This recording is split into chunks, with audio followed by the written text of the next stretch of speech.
Welcome to Washington Square News. This is Op-Ed Live. I'm joined again by staff writer Richard Chu and Lena Rawley to talk about net neutrality this time.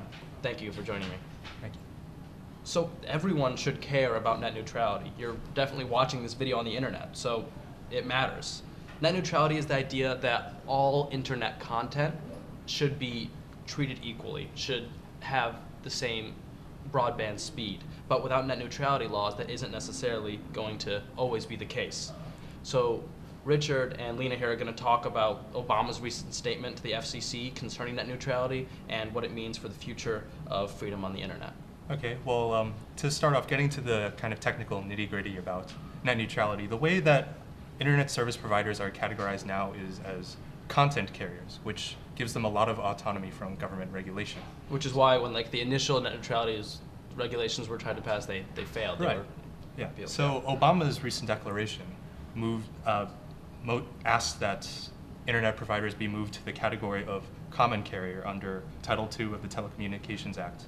And what this recategorization would do in the end is place internet service providers under a lot more control under the FCC and under government. So that would mean that they couldn't charge a person who's using the internet more to get the same access that they're getting now. Right, and that's one of the biggest fears arising from the lack of net neutrality, which is that ISPs, most notably Comcast, who has kind of a nationwide monopoly to some extent. Comcast is especially important because Comcast owns NBC Universal. That's why the example really works, because it's a media conglomerate as well, so that our news could be delivered at different speeds. Right. And Comcast could potentially slow down its competitors' offerings like Netflix, so that users will be more inclined to use its offerings. So that means that, let's say a startup company wouldn't have an equal chance as Comcast or another big company. Yeah, smaller companies are to most have hurt. Success. Yeah, okay. Yeah. So what's most interesting about it now is Obama's recent statement about coming out, but it's his first strategic move post-midterm. Do you think? Obama doesn't have much power here because the FCC is an independent agency, but it seems like a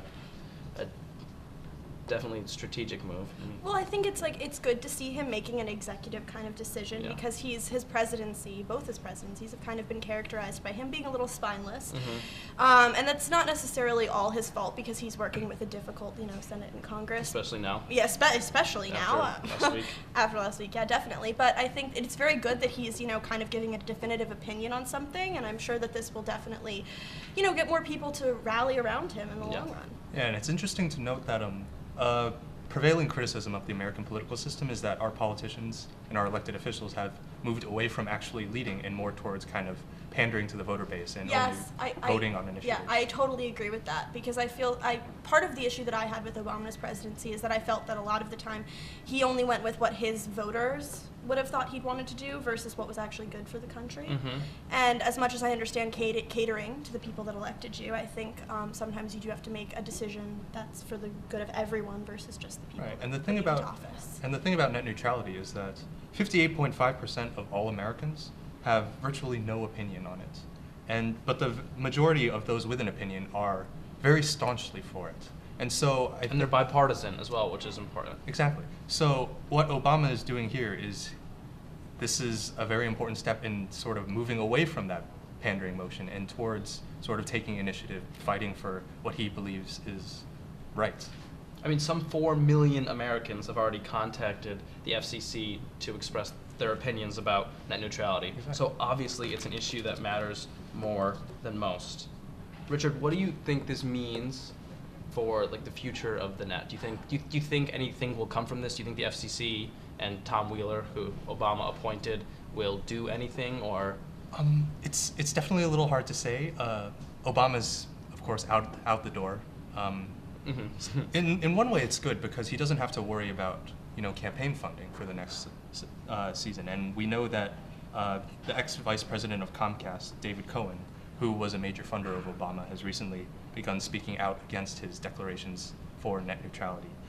But at the same time, the FCC, again, is not really under the jurisdiction of the executive branch or under Obama. Yeah, dependent. And again, Todd Wheeler, who's the head of the FCC, is also a former cable lobbyist who has had a pretty poor track record of advocating on behalf of consumers within the FCC.